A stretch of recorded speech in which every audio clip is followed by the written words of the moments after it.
So I've had this game Crysis 2 in my library for a long time. I've been wanting to play it for a long time, and I had some free time this past week, so I'm like, man, let's play it, let's try it. Normally whenever I play a new game, I don't know, I just like looking at the reviews just to see like what people think of it after I complete it, of course, so I don't get spoiled. Go through the reviews, check out what is people thinking, what are people saying, man, like what's going on, what's the consensus here, how do people feel? And I obviously use that in order to guide my own feelings, because I have no way of like generating my own emotions or ideas, so instead I use other people to validate how I feel. Anyway, so the review said that, you know, this game is okay, but it's not as good as the first Crysis, because the first Crysis is more open world, right? It's more like open-ended. You're in the jungles, you're like alien type shit. This one is more closed off, like it's more closed off levels. And it kind of reminded me a little bit, if you're like an Obsidian fan, it reminded me of like Fallout New Vegas versus Outer Worlds. Fallout New Vegas, huge open world game. Outer Worlds, not really open worlds. It's like open levels, but it's fairly directed, and it kind of made me think of those two games, like compare those. So I completed it. The game's done, it's over. I got the achievement on Steam. Okay, if there was an achievement on Steam, I would have gotten it. Complete the game, whatever. So the awesome thing about Crysis 2 is that the story is pretty garbage, right? And you might ask yourself like, okay, why is that, you know, a good thing? Why is the story being bad a good thing? It's that they put more focus in the gameplay and not the story. There's a recent video I watched from Nikki Jakey where he talks about games that are like mid, right? In defense of 7 out of 10s, I think it's called. Recon Wildlands was pretty universally seen as a 7 out of 10 back when it came out in 2017 out of 10. And a central focal point of that video where he talks about how the story isn't really as important as the game being just fun. The game being fun to play, you know? Like, it's a video game. Video games are just meant to be fun to play. They're meant to be like a enjoyable, interactive medium to enjoy the game, you know, and interact with it. And they're not necessarily meant to be like this cinematic masterpiece with like, you know, this like 25-minute long cutscenes and shit like that. Like, they're not movies, they're video games.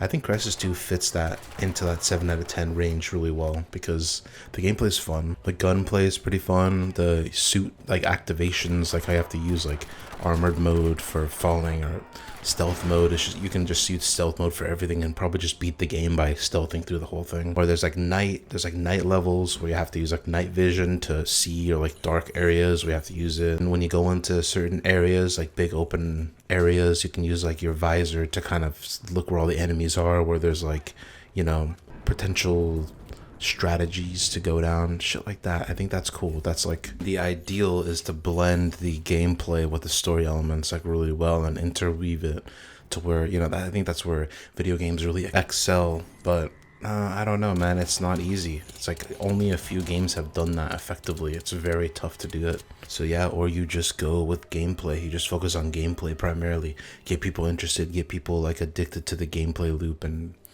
have them have fun with the game, and then add some story at the end. I mean, how often do you remember games with a pretty shoddy story? You know what I mean? How often do you remember them for their story?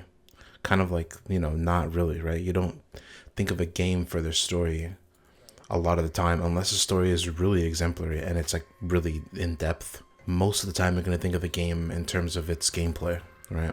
How it made you feel, how you interact with the world, how you existed in the world, and how the world reacted to you. Even if the game doesn't necessarily like have an amazing gameplay loop involved, like those walking simulator games, a lot of them have some small little mechanics or fun things to show off their story a little bit better.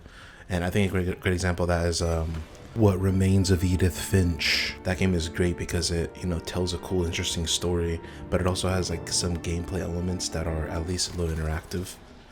A lot of those walking simulators that are basically entirely story, it's just like walking through a museum. You're just like walking and experiencing moments each time, but at least this game includes some gameplay elements that get you like engaged in it for a moment, that helps immerse you and helps you understand the struggles of whatever character you're revealing.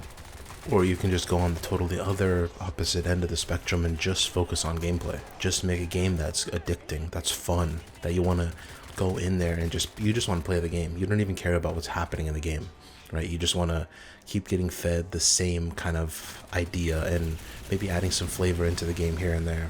and the gameplay elements and the, you know, the way that you interact with it. Crysis 2 is a great example of a game that is just mid, right? Gameplay's fun, gameplay's awesome, interesting world, interesting environments, interesting things going on, story, then that's okay. That's fun. As long as you're having fun, as long as you're enjoying the game, in my opinion, the game achieved its goal.